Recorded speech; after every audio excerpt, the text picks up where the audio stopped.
Next one is the pharynx and the esophagus. So once the food is chewed properly into the mouth, now it's pushed down into a long narrow tube structure called the food pipe or the esophagus through the other tube-like structure called the pharynx. When the food slightly enter into the food pipe, the wall of that food pipe start contracting and expanding to push down that food into the stomach. So the process of pushing down the food by the walls of the food pipe in a wave-like action, that process is called the peristalsis. Stomach. It is of J-shaped as you have seen in the previous slide. Now, it is the widest part of the alimentary canal. It contains certain gastric glands that secrete the gastric juices like HCl, mucus and pepsin. Let us see the function of it. HCl. What is the main function of the HCl is to kill the harmful bacteria that may enter along with the food particles, and it also makes the medium of the stomach acidic, which enhance the activity of the certain enzyme. Function of the mucus is to protect the inner line of the stomach from the enzymes and the acid. And the pepsin, it may helps to convert the complex form of the protein into the simple form that is known as the peptones. Consequently, the food gets converted into the partially digested semi-solid form of the food, which is known as the chyme. Now it's time, chyme will leave the stomach and enter into the small intestine. Small intestine. It is the longest part of the alimentary canal. It is about 7.5 meter long. As you can see in the picture, it is just below the green color, that is the large intestine. In that, this orange color is called the small intestine, as it is arranged in a form of coil. Now the small intestine will receive a secretion from the two important glands, that is the liver and the pancreas. The wall of the small intestine also secretes some digestive juices called the intestinal juices. Now most of the food digestion will take place in the small intestine. Now let's see in detail about the glands, that is the liver. First one is the liver. Liver is a reddish brown in color. It is located on the upper part of the abdomen on the right side, as you can see in the image. It secretes the juice called the bile juice, which is stored in a sac-like structure called the gallbladder. This bile juice helps in the digestion of the fat.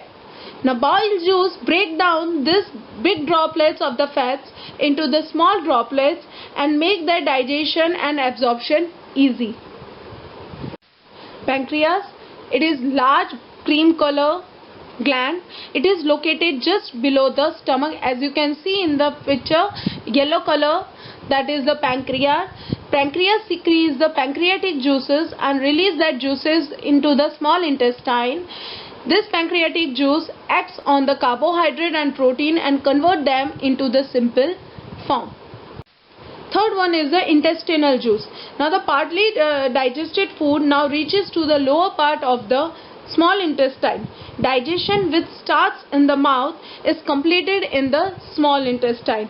The enzymes in the intestinal juice act upon the partially digested food and convert it into the simple soluble substance. For example, you can see over here, carbohydrate is going to be converted into the sugar, that is called the glucose.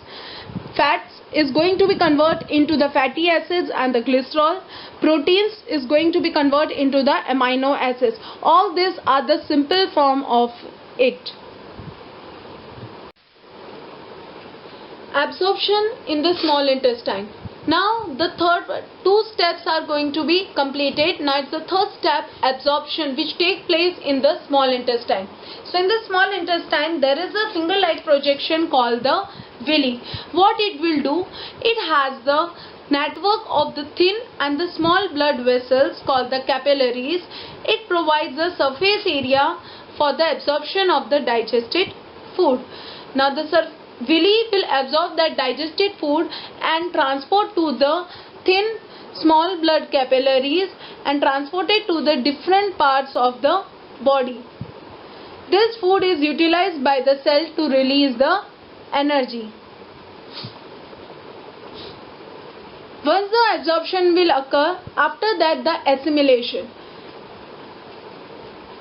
In the assimilation, whatever the energy is released, that is utilized in the form like, as we already learned in the previous slide, carbohydrate, fat and the protein is going to be converted into the simple form like glucose, fatty acids and the amino acids. So this glucose is going to be break down into in the presence of the oxygen into the carbon dioxide and water. That is used for in the form of energy. Fatty acids, which is going to be stored under the skin for the long term and used at the time of its usage. Amino acids is used for building the bodybuilding purpose, for building up the repairment of the wound cells, building the cells.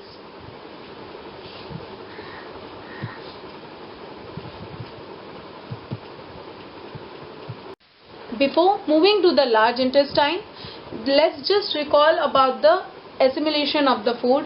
As we know that the food is absorbed and it carries to the different parts of the body. As it mixes with the blood and carries to the different part of the body, it's time to utilize that food. So we learned in the previous slide that carbohydrate, fats and the protein is going to be converted into the simple form like glucose, fatty acids plus glycerol and the amino acids. So that glucose is break down with the help of the oxygen into the carbon dioxide and water. Amino acids are used for building up of the body cells and repairing of the body part. Fatty acids and the glycerol, which is going to be stored under the skin and utilize it at the time of the usage. Large intestine. It is wider and shorter than the small intestine. Its length is about 1.5 meter. It has the two portions, that is the upper part called the colon and the lower part is called the rectum. As you can see in the picture, colon, the green color part that is called the colon and the blue color part downside called the rectum. Now what is the function of it? Colon, what it will do, now whatever the undigested food will remain in the small intestine, it will pass to the large intestine. So in colon, the undigested food, whatever the water and the salt is going to be absorbed by the colon from the undigested food. Now that undigested food become dry and the semi-solid, which is known as the feces, and that feces is going to be stored in the rectum. Once the feces is going to be passed out through the body called the anus.